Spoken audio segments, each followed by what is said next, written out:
En compagnie de Joël Castagny, président de l'ECAT et candidat à la présidence de la Ligue Occitanie de rugby. Joël, bonjour. Bonjour. Il faut dire président de la carte et ex-candidat à la Ligue Occitanie. C'est Bon, comme ça qu'il faut dire. je n'en attendais pas moins de toi. On va se tutoyer puisqu'on a déjà eu l'occasion d'échanger à plusieurs reprises, donc on va pas passer dans le vouvoiement. Mais je n'attendais pas moins de toi sur ton franc-parler. On rentre directement dans le vif du sujet.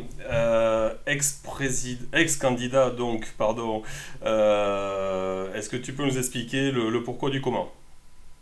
Oh, je crois que tout le monde est, surtout dans un site comme le tien, là, est parfaitement informé du déroulé des dernières péripéties. Bon, très rapidement, il faut balayer ça rapidement. La liste que j'ai l'honneur de piloter a commis une erreur technique avec un candidat qui n'avait pas la référence des 3 dernières années, etc. Bon, tout le monde s'en fout, quoi. Mais bon. Et il y a 30 ans que ce monsieur est bénévole dans le club dans lequel il opère. Bon, soit.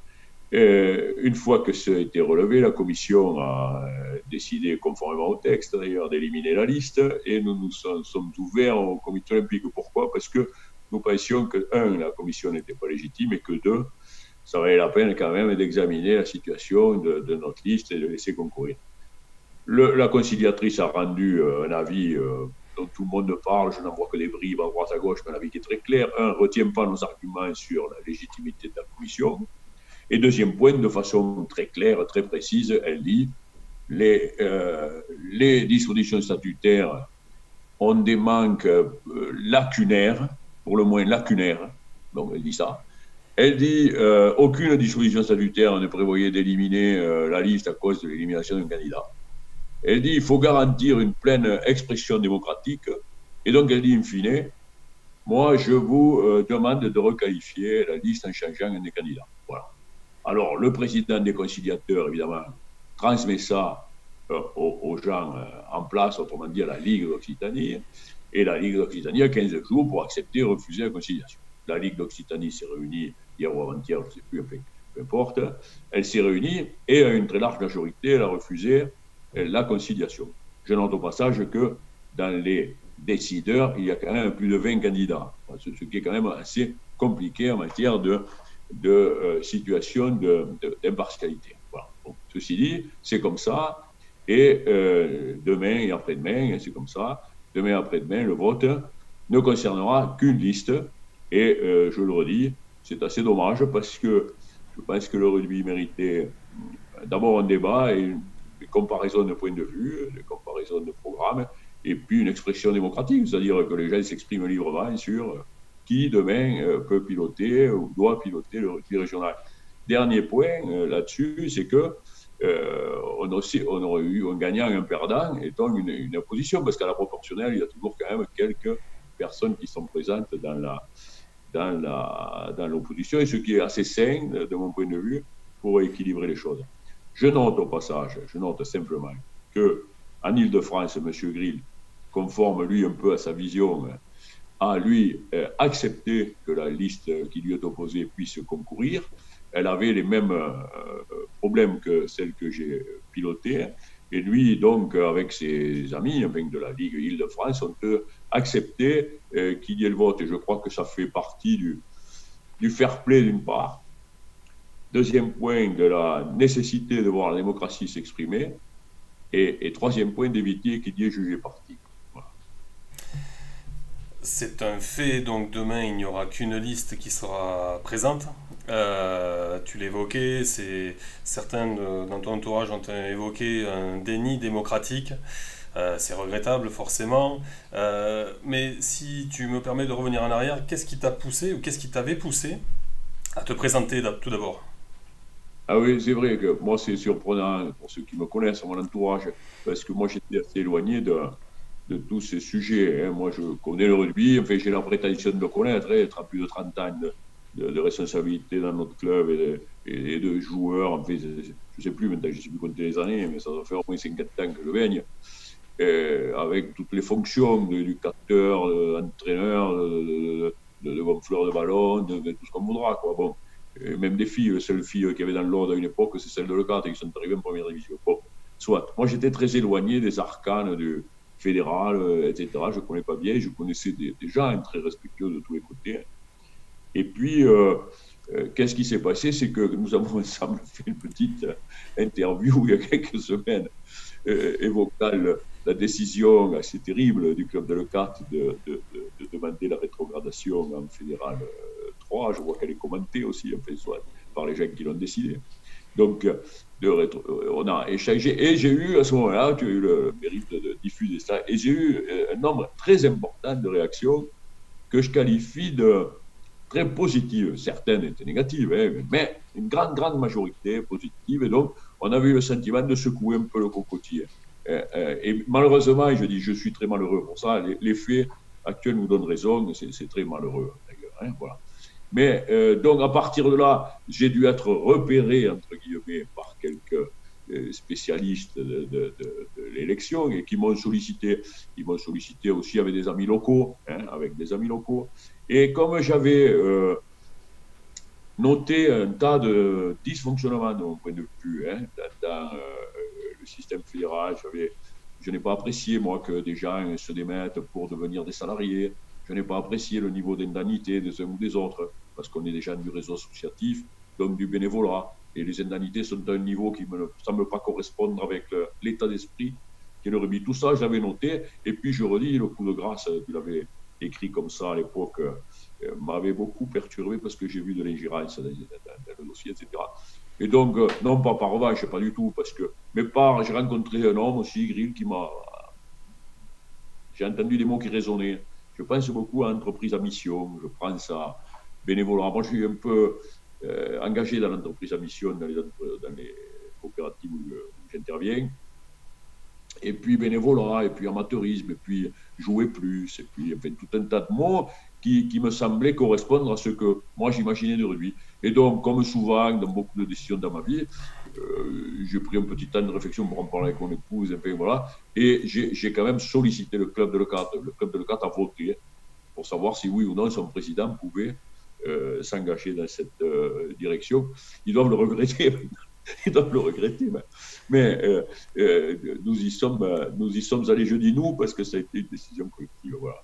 Et donc, j'ai accepté ça et je crois avoir donné ma réponse. Je crois me souvenir, c'était le 29 juillet. Donc, et avoir été sollicité vers le fin mai ou juin, je ne sais plus. Enfin, voilà. C'est-à-dire que tout ça a été fait sans aucune préparation. Oui. Bah, c'était un peu comme notre entretien à l'époque, parce que tu y faisais référence, et pour celles et ceux qui ne l'auraient pas lu, il doit y en avoir un ou deux, tu faisais référence, tu faisais un état des lieux donc, de ce qu'était le rugby, tu avais surpris beaucoup de monde en demandant la rétrogradation de l'équipe de Leucate qui faisait partie des clubs des équipes du haut de tableau en Fédéral 2 pour jouer en Fédéral 3, évoquant notamment peut-être potentiellement de la perte d'effectifs, de la perte de motivation, des soucis qui étaient financiers également. Il y avait trois grands axes, je crois, à ce moment-là, que tu as évoqué. C'était cette perte de licence, la violence également, parce qu'il y avait eu des soucis à Grasse, et puis l'argent, encore une fois. C'est toujours d'actualité, selon toi, aujourd'hui? Les mots qui rongent notre sport favori sont connus de tout le monde, sauf de ceux qui ne veulent pas les regarder. Moi, je les ai classés en trois grandes catégories, effectivement. Il y a une perte énorme de licenciés. Aujourd'hui, on a des pertes qui se sont élevées à plus de 30 000 licences, je crois, sur les 5 dernières années. En fait, c'est quelque chose en Occitanie, c'est quelque chose de très important. Tout le monde le sait, enfin, on le constate. On sait dans le canton de Sijan, par exemple, pour le club de Million pour l'Envoi Sijan, qui est un grand club formateur, le SC Leucate, La Palme, Toch, Périac, Portel, les tous réunis, une équipe cadette et une équipe junior. Et je crois que ça traduit l'incapacité à poursuivre dans la voie dans laquelle nous sommes. Et donc, indépendamment des courants, des machins, pour pouvoir soigner une maladie, il faut d'abord accepter de dire qu'on est malade. Ce qui n'est pas le cas selon toi, donc. Nous sommes malades. Voilà. Nous sommes malades d'une maladie, c'est la perte de licenciés. Elle est constatée depuis 5 ans. Voilà. Quel est le remède? Pardon? Quel serait le remède? Alors, je dis, avec des statistiques, on explique là qu'on est en croissance, je ne sais pas quoi, avec du baby rugby, avec du rugby à 5, avec des. Je crois que vous avez aujourd'hui pour 1800 licenciés seniors, il y a 600 dirigeants qui sont licenciés.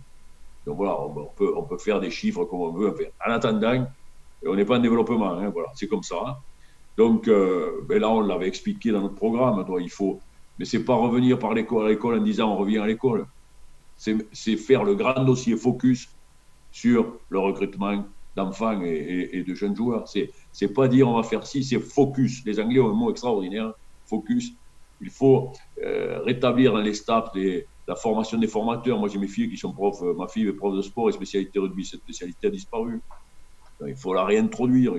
Il faut repartir avec de gros moyens financiers, de gros moyens humains derrière ça. Bon, donc, je dis ça, c'est la première maladie. Et puis la longévité des licences. Parce qu'aujourd'hui, nous, malheureusement, on a un taux de longévité qui est très faible, un des plus faibles dans tous les sports français. On a une moyenne de 2 ans ou 2 ans et demi, je crois, par jeune. Il suffirait de l'augmenter de 30% pour que notre effectif soit voilà. Et on a des grosses déperditions après les 18 ans aussi.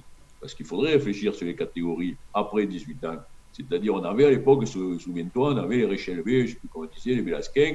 Nous, on en avait, si on est monté en Fédéral 2, c'est grâce au petit Gérald Augustin qui joue le 10 de Blagnac. Il est de cette génération qui a fait chez nous merveille pendant 2 années, donc c'est parti mon fils, etc. Qu'on avait fait avec l'Union pour renouveler 6 ans. Donc, ces catégories d'âge-là aussi, où un gosse qui a 18 ans et 3 mois, on le met dans l'effectif des seniors. Bon, il faut réfléchir. Je ne dis pas que moi j'ai des solutions, là, comme ça j'arrive, je règle tout, c'est pas ça du tout. Ça, c'est le premier point. Le deuxième point, c'est la violence, on ne peut pas l'ignorer. Et on n'est pas des enfants de cœur, carte comme ailleurs. Mais la violence, c'est devenu une violence verbale aussi. Quand on commence les réunions en disant celui-là c'est un con, celui-là il vaut rien, celui-là c'est un enfoiré, et celui-là il vole, tu ne peux pas éduquer la jeunesse en commençant les réunions en disant ça. Tu ne peux pas. La violence fait partie maintenant de l'expression, on le voit avec Trump, on le voit avec. La violence fait partie de l'expression politique. Il faut être violent. C'est sociétal. Oui, oui. Donc, mais nous qui sommes un sport de valeur, un sport, je le dis, moi, nous, on était très favorables à l'entreprise à mission, donnée justement pour aller chercher les grands mécénats. Pour aller chercher, il faut arrêter de mettre le tractopelle là, sur le maillot. Ça ne va plus marcher, ça, le tractopelle, les poubelles derrière, le tractopelle devant, et le maçon sur le côté. Ça ne va plus marcher, ça. Il faut changer. Donc, les grands mécénats, il faut aller avec l'entreprise à mission, avec les grandes valeurs du rugby, avec tout ce qu'on véhicule, y compris l'aspect insertion, parce que dans notre liste, on avait veillé à ce que soit représenté les rugby adaptés, hein, toute la partie liée à l'handicap, liée à la rémission du cancer du sein, voilà, etc. Tout ça, ça fait partie de l'entreprise à mission. Cette intégration qu'on fait grâce au rugby au niveau professionnel, hein, etc. Donc, cette violence qui est verbale, elle est aussi sur les stades, et on le voit bien, on l'a vécu tous.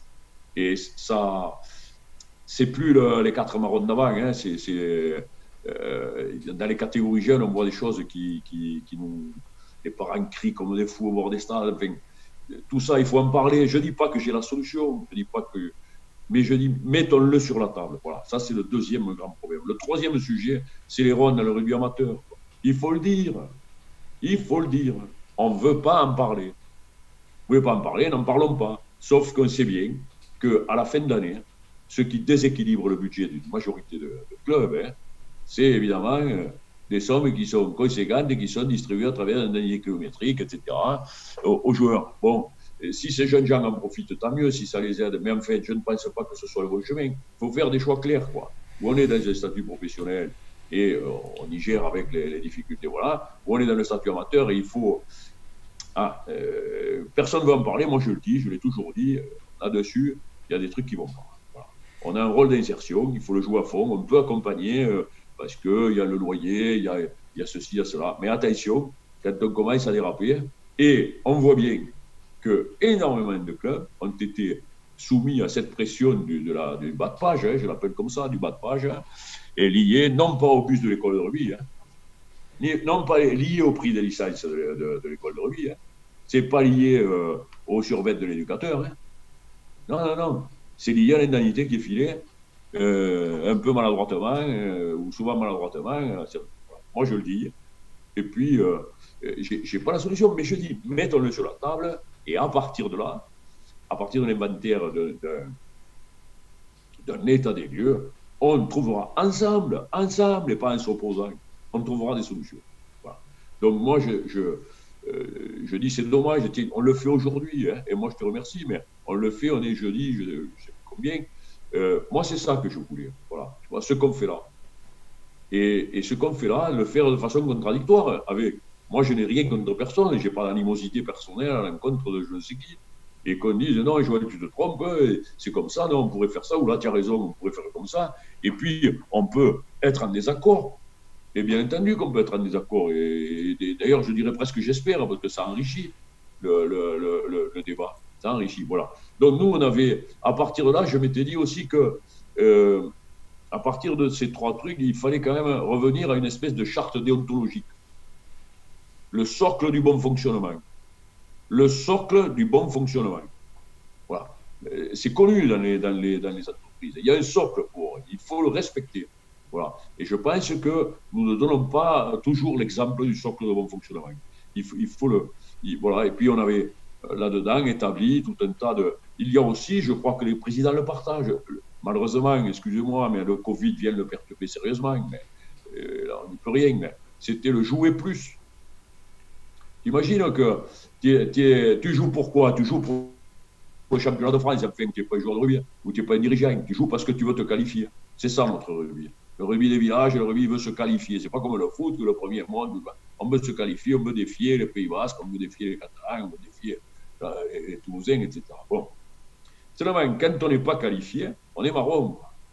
C'est-à-dire qu'à partir de fin mars, début avril, on regarde passer les masques.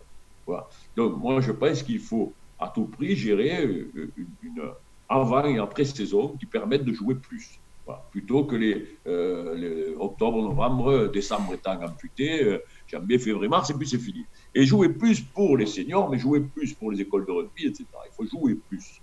Voilà. Il faut qu'on prenne du plaisir à travers le jeu et que les gens viennent au stade, voilà, quand ils pourront. Parce que je redis, je suis très prudent sur ce que je dis là, parce que ce qu'on traverse nous montre que c'est très compliqué. Voilà. Mais il y avait le jouer plus. Il y a aussi c'est bien ces nouvelles pratiques. C'est très bien, ça a été des bonnes initiatives, quoi. C'est bien. Mais il faut les encadrer maintenant. Parce qu'il faut éviter que des gens de l'extérieur se les approprient. Récemment, j'ai constaté qu'en matière de baby rugby, puisqu'on l'a fait, tant mieux, et c'est bien, mais il y avait un secteur privé qui s'était emparé du baby rugby. Il en avait fait une franchise. Et il commerce dessus. Ça montre qu'il peut y avoir là. Donc il faut s'en occuper, il faut le structurer. Voilà. Et puis, voilà, enfin, on ne va pas décliner 25 ans, mais je dis, moi, ce qui m'intéressait dans cette affaire-là, c'était de mettre quelques dossiers sur la table.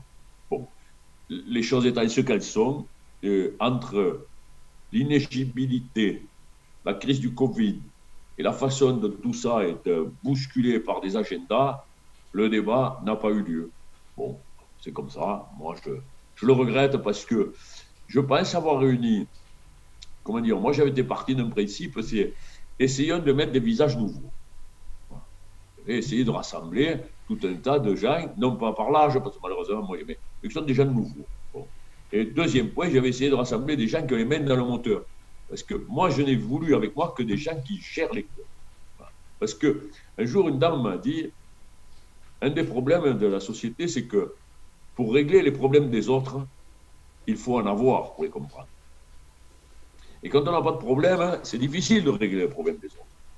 Donc je pense que les présidents de clubs, les secrétaires de clubs, les gens très engagés dans les clubs, ont eux une vision réaliste, réelle de ce qui s'y passe et ce qu'il faudrait corriger. Donc moi je m'étais entouré de gens, et puis de spécialistes du 5, du para-rugby, etc. Voilà. Et puis des gens qui étaient respectueux d'une géographie, parce que je crois aussi, et ça c'est le problème, pas uniquement de la Ligue Occitanie de rugby, hein. C'est un problème, j'ai eu l'honneur aussi chez à Bruxelles pendant des années, c'est un problème général. Plus on agrandit, plus on a tendance à s'éloigner des terrains, et il faut revenir dans la proximité. La proximité, ce n'est pas uniquement la proximité géographique, elle est importante de la proximité, mais il y a aussi la proximité relationnelle. Et donc, il y avait là dans nos idées de retrouver 7 centres géographiques, parce que regardez que le club Pont Saint-Esprit vers là-bas, le bureau le plus près qu'il a, il est en Narbonne. Oh, ouais, mais alors, c'est comme ça. Mais non, mais trouvons des solutions. Il y a Montpellier au milieu, où il y a Nîmes, où il y a des endroits où on pourrait avoir une amélioration. Alors, il y a les comités départementaux. Bien sûr, c'est bien les comités départementaux. Sauf que ce n'est pas exactement la même mission. Donc, je pense qu'on pourrait trouver une organisation géographique de proximité et retrouver de la proximité entre les rugby. Parce que moi, j'ai écouté pendant quand même, j'ai rencontré 140 présidents de clubs, j'ai écouté.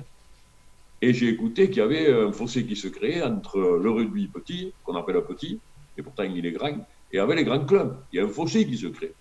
Tous les clubs gueulent après le pillage, etc., le recrutement abusif. Bon, donc il faut retrouver la proximité. La proximité, c'est géographique, mais c'est aussi relationnel. Et je crois que c'est pour ça que j'avais choisi, enfin, et c'était bien, le petit David Créla, Olivier Olivo, M. Monfray, qui sont des représentants de clubs de la part, quoi, enfin, des clubs des secteurs professionnels, qui permettaient justement, avec des présidents de 4e série, ou des présidents de fédérales comme moi, de trouver une proximité de ces rugby. Parce que là, c'est très important, et ça pour l'avenir, de retrouver un équilibre entre tous ces rugby. Voilà. Donc, voilà, moi encore une fois, je te remercie de la possibilité qu'on a de s'exprimer. Je regrette cette situation, voilà, qui n'amènera pas grand-chose au rugby, sinon des déchirements. Moi, je ne suis pas Facebook, etc. Je m'en fous. Je vois des déchirements, des gens qui s'expriment avec de la brutalité, etc. Bon. C'est pas ça, c'est pas ça que personne ne veut ça. Les gens, ils veulent des dirigeants le plus honnêtes possible, quoi, et qui essaient qui ont un peu d'expérience et qui regardent un peu ce qui se passe et de régler leurs problèmes au quotidien, quoi, de faire un championnat équilibré, de faire, voilà. Et dans des périodes de crise comme celle-là, ils cherchent à se connaître, à trouver des solutions. Et là, j'avoue que c'est particulièrement complexe, même si moi, j'avais déjà essayé d'aborder ce sujet il y a très longtemps.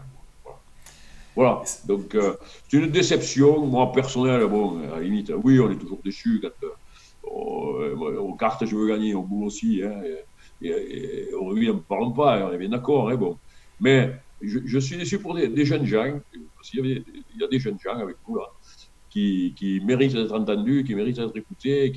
C'est eux qu'il faudra interviewer parce qu'ils le portent, le rugby. Quoi, avec 30 ans de moins ou 25 ans de moins, et donc avec une vision sur moins inhibée par un passé rugbystique qui n'est pas très brillant. Parce qu'il faut tirer le trait. Il faut tirer le trait, il faut faire l'addition.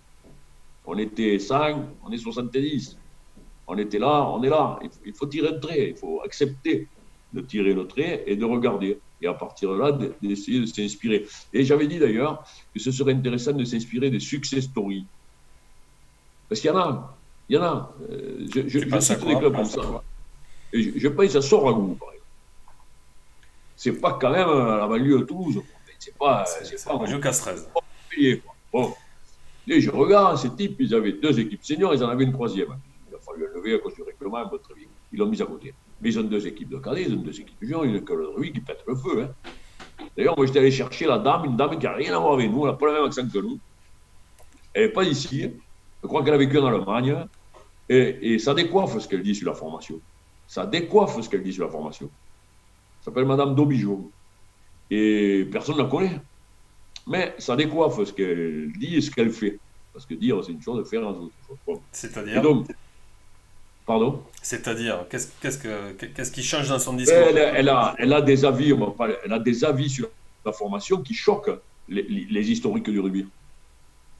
Et c'est ça qu'il nous faut. Des mamans, des gens qui amènent de l'extérieur un savoir-faire que nous n'avons pas. Une relation avec l'enfant, une relation avec l'adolescent sur laquelle nous sommes en échec. Parce que si on n'était pas en échec, on aurait des licences à péter. Voilà. On est en échec. Donc il faut s'inspirer de gens qui... Moi, je ne peux pas être le porteur de ce discours. Je suis le porteur du discours des rugbymen connus dans toute l'Occitanie. Hein. On est tous pareils. Hein. Alors on peut diverger au moment des mais on est tous pareils. Voilà. On parle des marrons d'il y a 30 ans à l'arrière, on parle... Voilà. Non, il y a des gens qui peuvent apporter un souffle nouveau. Moi, j'avais parlé d'un souffle nouveau, mais c'est à nous de leur mettre le pied à l'étrier. Si on continue à se marier entre cousins, il n'y a que continuer à se marier entre cousins, verra. Je prends le rugby à 5. Ça m'a passionné, cette histoire, parce que moi, je ne sais pas trop ce que c'est. Je dis, on le met en place parce que je voyais bien qu'il y avait une volonté. C'est pendant le Covid. Pendant le Covid, on a eu le droit de faire des exercices là, dans le cadre des protocoles. Et on voulait un peu voir notre monde, quoi, notre école de rugby, tout ça. Et un jour, on a fait une après-midi et on a fait du rugby à 5. Les enfants, moi j'ai joué. On a joué tous. Et j'ai découvert quoi? Que des dames qui étaient au bord, là, s'étaient foutues là avec le ballon, etc. Et qu'est-ce qui s'est passé à l'Assemblée générale du club? Mais j'ai récupéré 3 dames qui sont issues de ce courant. Et ces mêmes dames qui ont des petits-enfants, les ont mis au rugby, ils sont en formation pour devenir éducatrices. Ça veut dire quoi? Ça veut dire attention au mariage entre cousins. Ça veut dire entre nous, là, la secte, le système fermé, court à sa perte, comme tous les mariages entre cousins. Voilà. Et là, il faut un souffle nouveau. Ce souffle nouveau, notre société avec les migrations, moi je vois où je réside, hein. Aujourd'hui, j'habite à Cave, moi. C'est un village de 200 habitants, il y en a 1000 maintenant. Les 800 qui sont arrivés, ce n'est pas 800 qui bruit, hein. Les 200 qui avaient historique ici, ils étaient vaccinés jusqu'à... Bon. Et ces gens qui arrivent là, c'est eux qui ont les enfants, c'est eux qui ont tout ça. Alors, c'est un langage différent que celui que je tiens, ou celui qu'on tient historiquement, qui peut les... Voilà. Moi, j'étais allé chercher des gens qui... Il y a avec nous dans la liste un spécialiste du rugby à 5. Il a un club, il fait que du rugby à 5. Mais c'est intéressant, parce qu'il a une bonne vision, je pense, du rugby à 5, et pas...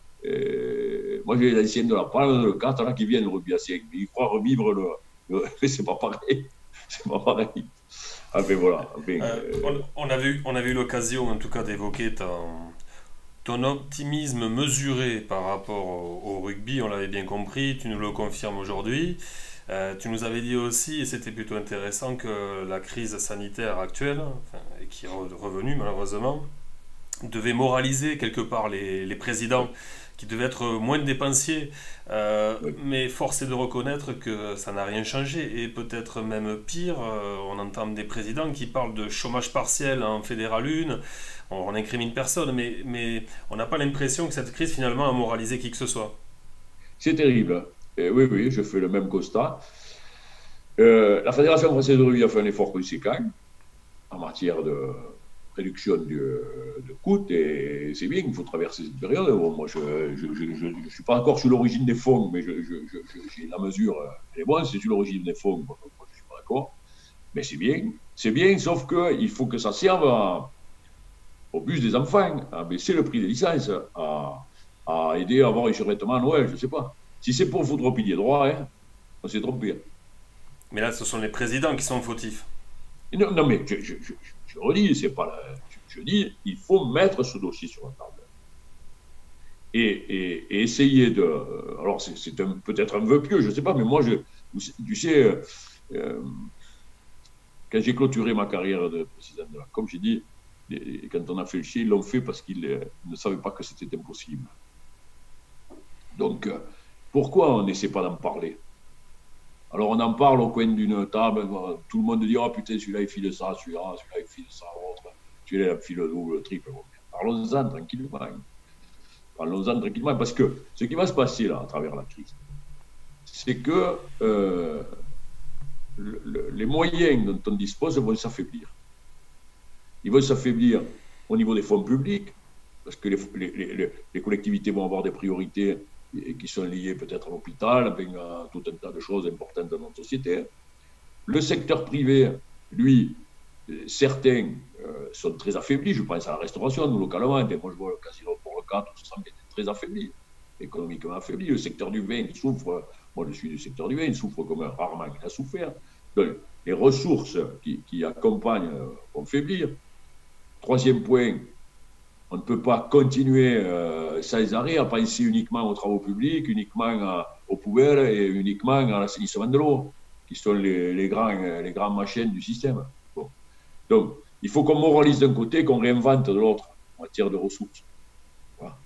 Et la moralisation, je crois qu'elle est importante parce qu'aujourd'hui, je ne parle pas du club 4e série, parce que, enfin, j'espère en tout cas, mais les petits clubs de série, eux, ils vivent encore avec l'amateurisme total, mais parfois quand on arrive à l'honneur déjà, où je sais pas, il y a là évidemment ce système qu'il faut limiter. Voilà. Enfin, moi je suis pour l'accompagnement social, on a tous bénéficié.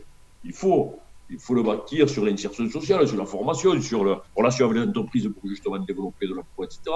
Bon, il faut bien quatre payer la bière et les pneus, quoi. Enfin, on est d'accord, quoi, la bière et les pneus, quoi. Bon, mais après, il faut faire gaffe, quoi. Il faut faire gaffe.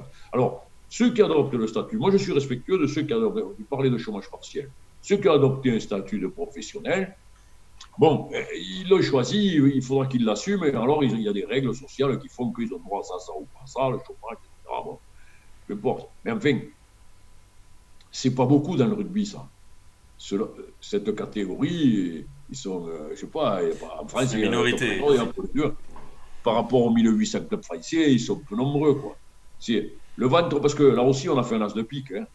On a fabriqué un as de pique, hein. C'est-à-dire, tu as la pointe de Shanghai, là, très bien, et après, tu as une espèce de ventre mou, fédéral 2, fédéral 3, avec un nombre de clubs phénoménal, hein, et qui est parfois plus important que le socle. Le socle, c'est la troisième et la quatrième série, quoi. Parfois, c'est plus important à la fédérale 3 qu'à la quatrième série. Moi, je crois que dans le coin, il avait les PO et nous, et là, en fédéral 3, on est un paquet, hein. On est un paquet, quoi. Donc, il faut revenir à cet aspect pyramidal. Et ça, il faudrait qu'on accepte l'idée aussi. Ouais, t'as demandé de descendre, ceci, cela, bon, très bien. Bon, mais accepte-le, ce système de pyramide. Quoi. Il faut la reconstruire, la pyramide, mais comme ça, hein, pas comme ça. C'est un as de pique qu'on a fait. Ça fait partie aussi des choses sur lesquelles il faut réfléchir et comment on alimente. Moi, je voulais qu'on lance la réflexion, mais très ouverte. Alors, si on ne peut pas avoir des réflexions, faut-il ou non des clubs verticaux? Faut-il ou non des clubs verticaux? Voilà. Faut-il maintenir des réserves dans les clubs fédéral 3? Posons-nous la question. Je ne dis pas que c'est pour ou contre, mais ce débat, personne ne veut l'avoir. Vous ne pouvez pas l'avoir, et bien on ne l'aura pas, tant pis. Bah, nous, on aurait bien aimé. On aurait bien aimé. On a essayé d'initier quelque chose, mais c'est vrai que bah, la situation a fait que.